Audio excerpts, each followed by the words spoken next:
bonjour, mon fils. Aqui tá chovendo bastante. E aquele doguinho querendo trabalhar.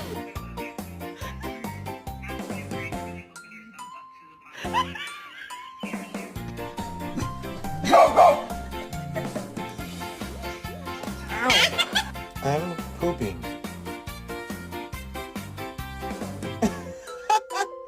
Why you always want to eat other people's food? Did you hear about the neighbor? She heard her dog's pregnant. She's gonna have 9 puppies.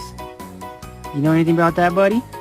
Pero sa probinsya, naalala ko talaga, masaya talaga yung probinsya.